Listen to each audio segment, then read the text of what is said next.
Namaskar, welcome back. Viewers, it is all about elections now across media platforms, and interestingly, in the beginning of this week, Prime Minister Narendra Modi, while addressing an election meeting, cautioned the voters how some foreign powers are not only passing opinions and judgments on our electoral process, but actually trying to meddle in our elections, trying to interfere in the entire process. Now, how can a country which is not within Indian territory, whose people are not voters of this country, can possibly interfere in the process? And if that is the case, how can we protect our electoral process from getting vitiated from these foreign powers is what we will be discussing through this show this weekend on Media Scan. And joining me to take us down this topic and to decipher how such games are being played on us, I have a very distinguished panel of experts with me. Joining me this evening, Alok Bansal, well-known expert on internal security, strategic affairs, well-known author. You have been listening to him on Doordarshan on several occasions. Namaskar, Alok Bansal. Welcome, sir. And also with us, Abhinav Pandya, an expert on radicalization, on geopolitical affairs, a well-known author too. Welcome back, Abhinav. And Atul Aneja, a distinguished journalist of long standing, has special knack of studying China and its relations with India as well as other countries in the subcontinent. I am sure Mr. Aneja will have a good perspective to share with us on what is going on. So, with this very distinguished panel, I think I will come to Alok Bansal quickly here. And Mr. Bansal, you must have heard the Prime Minister's address, but before that, there was also a report coming in from the US, from Microsoft actually, where it was said that China is really bent on disturbing or vitiating, influencing the electoral process in countries across the globe, particularly this year, because this is one year internationally where many countries will be having very important elections. But more particularly India, because we are a neighbor for China, and also because China has been keeping us on target for a long time.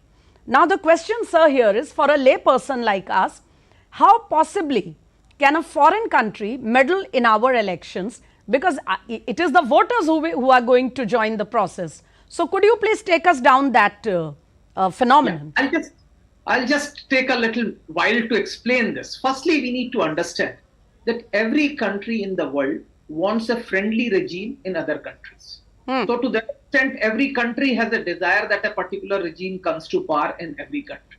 So that is, as far as that is concerned, is fair. But when you start interfering in the electoral process to try and help a particular setup to come to power, that is where I think foreign interference becomes a problem. Now, in China's case, it has interfered in US elections. How it has done, that's one thing which we need to understand, and then we'll come to how it's been done. In US, what it has done, it has actually fermented pro-Palestine protests. Now, that protests actually, in some cases, have undermined particular candidates, like in Democrat constituencies, where an overwhelming number of Democrats are pro-Palestinians. When Palestinians start coming up with a campaign, it actually undermined President Biden at certain places and actually put unnecessary pressure on him. Canadian intelligence agency came up with a report saying that both 2019 and 2021 elections, China interfered. This is a Canadian agencies, intelligence agencies accepting that yes, China did interfere. Earlier, we have heard in US elections that Russia had interfered. That was a word. Now, as far as India is concerned, we have been a playground for various foreign intelligence agencies for various reasons. We were in the non-aligned movement. We were heading the non-aligned movement. Both sides wanted us to join us. Now, today, we are a very, very important country for China. We are the most populous country in the world. We are the fastest growing economy. So, we are undoubtedly a very, very important country. But more significantly, China feels that we are a country which is not totally aligned with the West.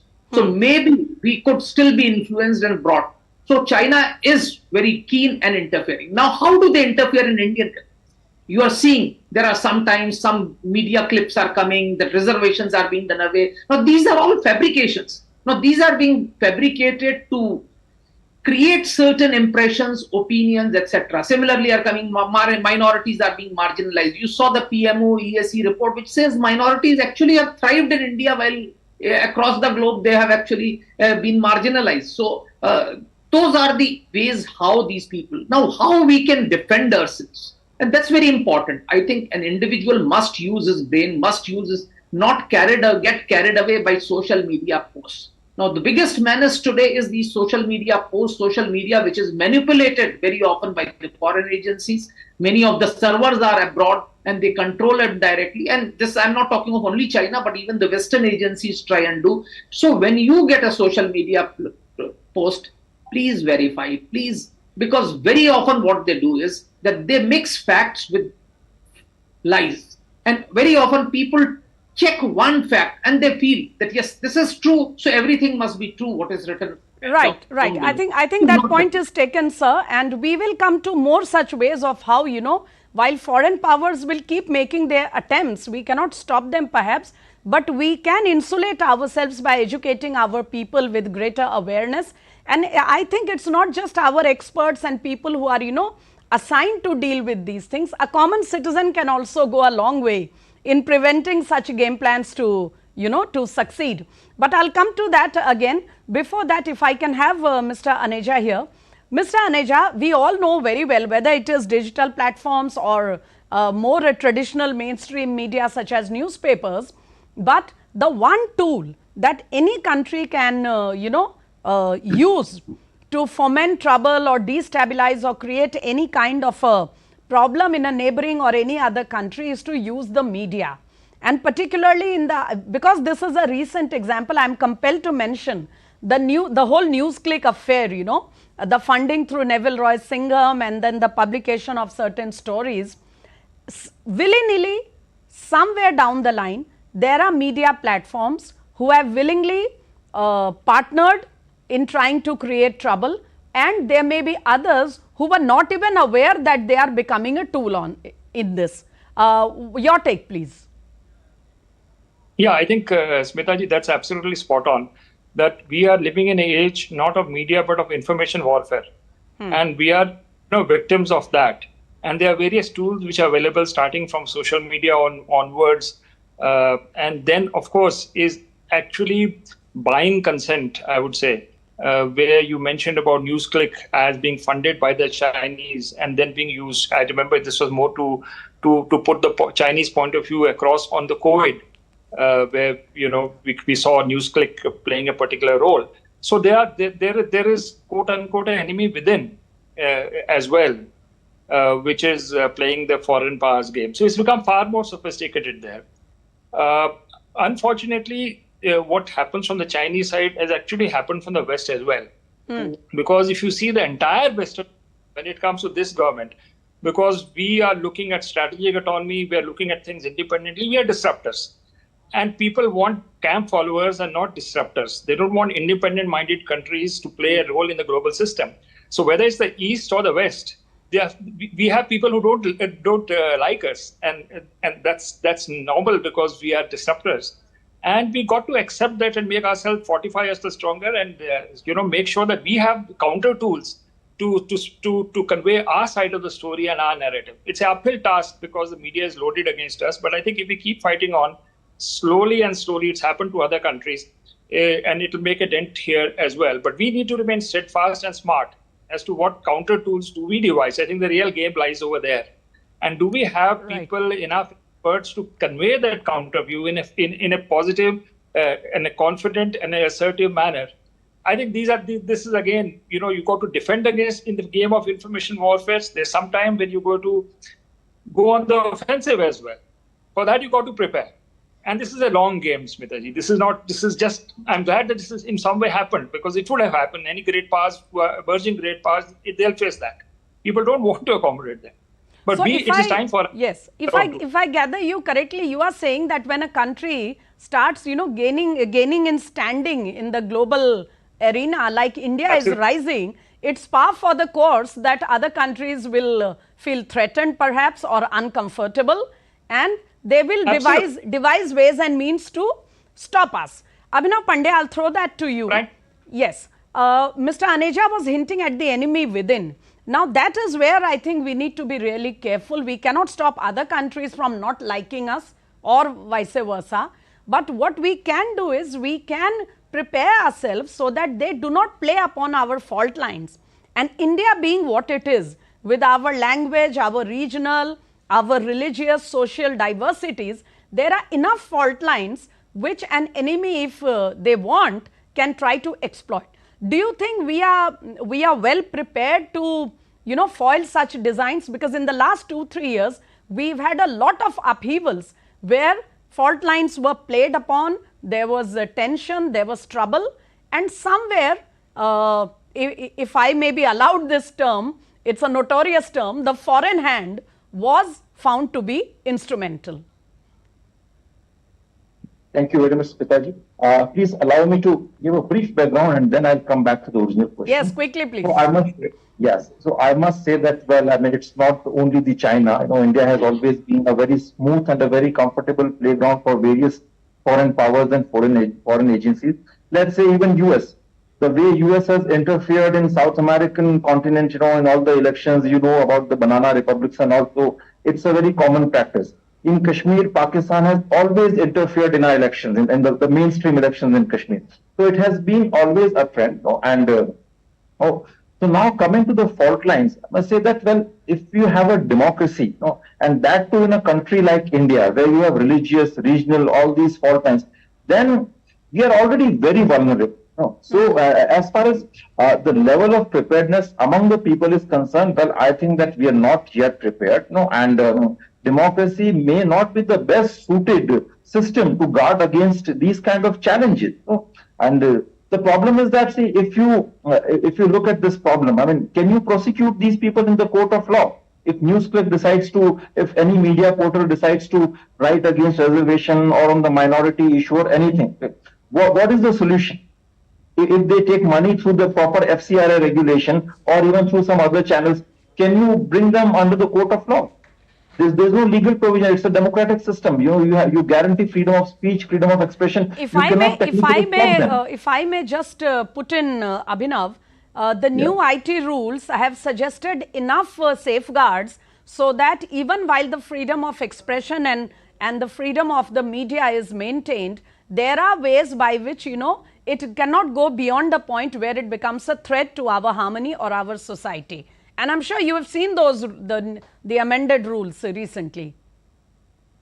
Well, I certainly agree with you. All these amended IT rules, the new changes in the FCRA regulation, they are helpful. They help you, but to a certain extent.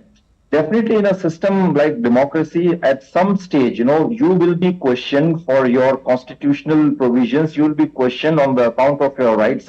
Even if you are taking some action against, let's say, the proper genuine cases of religious extremism, people will be questioning you over the suppression of minority rights and all. So these challenges will always be there. So we'll have to think, slightly out of the box, in a very longer term measure. As far as solution. Point taken.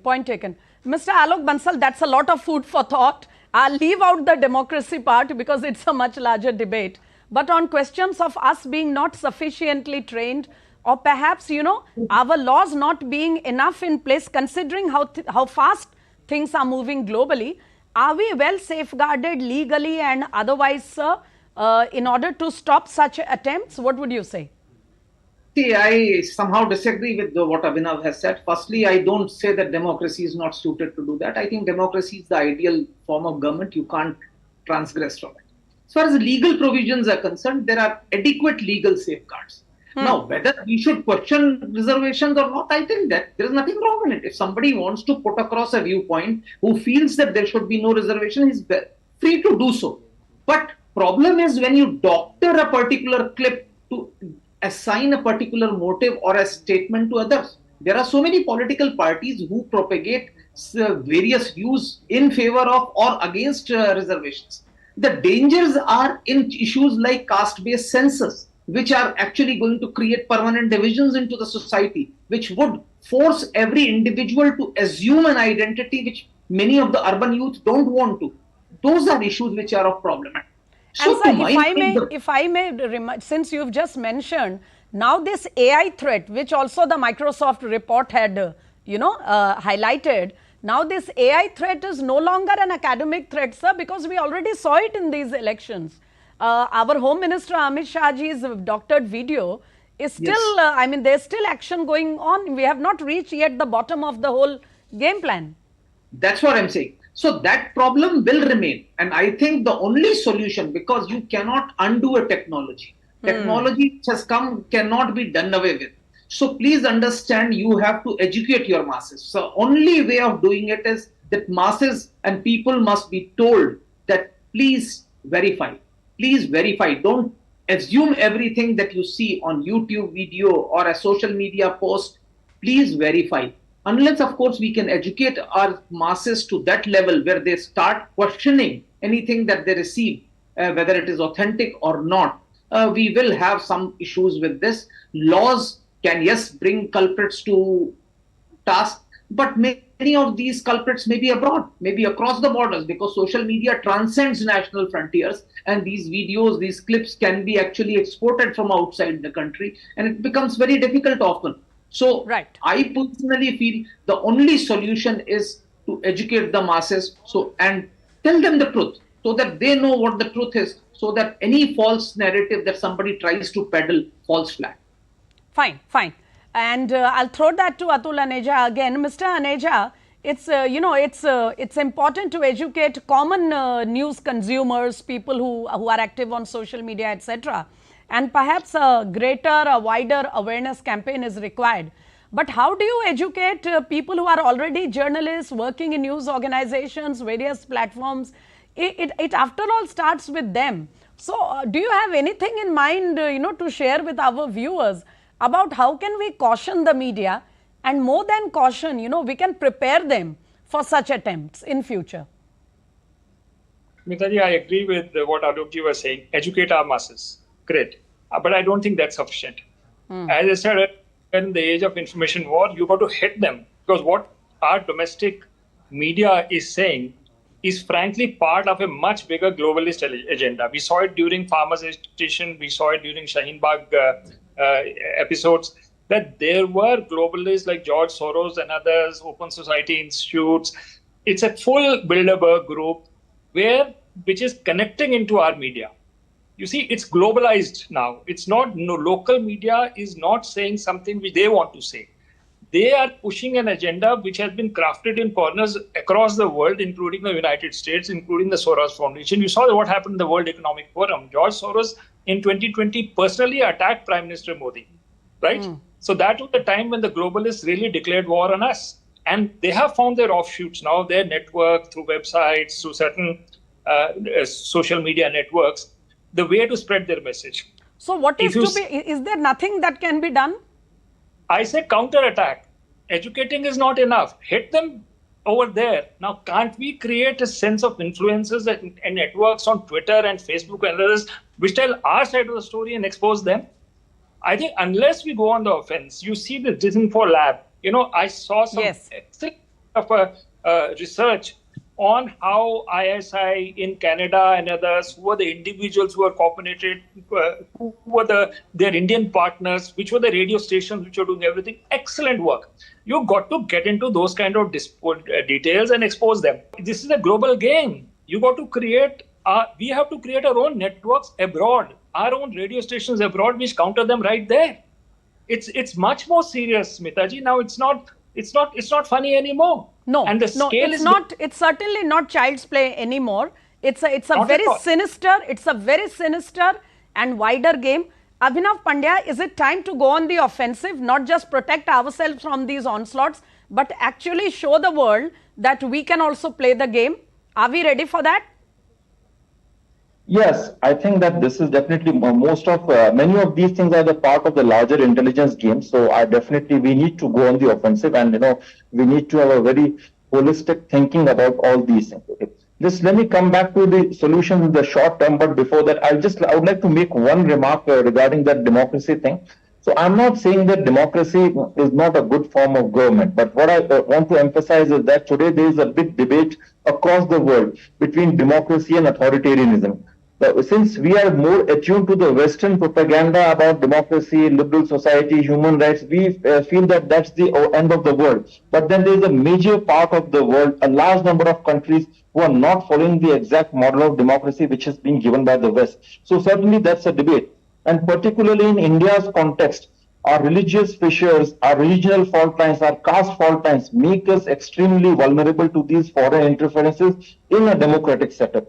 Let me just give you an example. It is not just the question of educating the masses. You have a large number of educated people here. Like in Rajasthan, there is a caste. I'm not mentioning the name of the caste. Very educated people, rich people, smart people. But today on masse, they say that, well, BJP has not done justice to us, and we are being persecuted, we are being oppressed.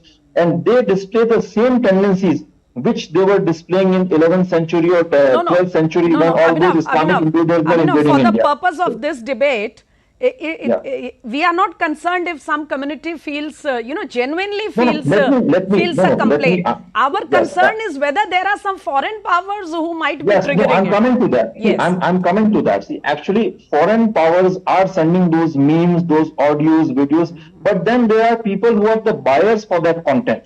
They are willing to take that content, even if that's not correct, even that may be fake, but there are people who are educated, but still they have those personal biases, so they will always be ready to buy that content. So yes, in the short term, we need to go for counter-offensive with your influencers, with your narratives, with your proper systematic articles in the media, books and everything. But yes, in the long run, with the advent of technology and this excessive, rapid advancement of artificial intelligence and all this, disruptive technology, the system is going to be more and more vulnerable, and we need to have many out-of-the-box thinking and solutions for this. Fine. I just have enough time, before we end, to give a quick comment to Alok Bansalji in the end. Mr. Bansal, is it not right that while we stress on education and awareness, it is mostly people who are, educated formally are the ones who are found to propagate these ideas? That is one contention. The other is, what can we do when there are enough people within the country ready to buy the propaganda of a foreign nation? Quickly, sir. As I said, there is a big difference between literates and educated. What Abhinav probably meant was there are a lot of literates who believe that they are not educated. So that's where I said you have to educate them. The second part is I agree with Atulji that we need to have the capability to be able to influence things outside. But the biggest problem and the first problem that, well, who is the enemy? In such a situation, it's very difficult to identify because of technological reasons, and it takes a lot of time to understand where this particular thing has originated. So if you have to go on offensive, you ought to know what the target is, because now we are a target and a lot of propaganda is coming from both sides, from east as well as from west. So we ought to know which particular campaign has originated from somewhere to counter. Yes, the best way is to propagate to the world what facts are, and facts speak. I always believe Satyameva Jayate, the truth shall eventually triumph. I have no doubts about it. So if you tell the people right thing and educate them properly, you will have your way. And we should have the capability of propagating our viewpoint across the globe. And we should have our mechanisms to send these media bites, everything. But it has to be based on truth. As long as it is based on truth, you will find it will triumph. Very often when you build an edifice over flawed foundation, it crumbles. Absolutely, sir. And I think that was all I am able to pack in today's discussion. But I don't think we could have it better with so much information and so much perspective from all our experts. And with that, it's a wrap up on Media Scan for this evening. But allow me to thank Alok Bansal for joining us at a very short notice. Thank you very much, sir, for sharing all that information and your view on all that is going on. We'll get back to you again in another episode. And Abhinav Pandya, thanks for sharing your information, your perspective, your views on the situation. And Atul Aneja too, thank you, sir, for joining us and telling us how the way it is. We will come back to you again once we move further ahead into the elections. With that, viewers, it's a wrap up on Media Scan for this evening. But as all our experts have pointed out, and we might also remember, going back to the ancient Kautilya Arthashastra down to the present day, wars have not always been fought in the battlefield. There has always been attempt at information war. In the ancient period, it was more traditional.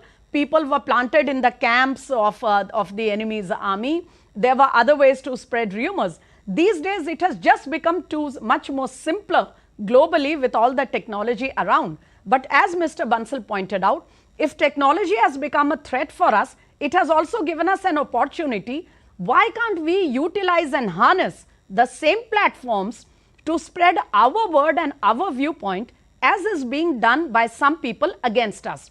Think about that. Do meet us next weekend in another episode of Media Scan. Until then, namaskar.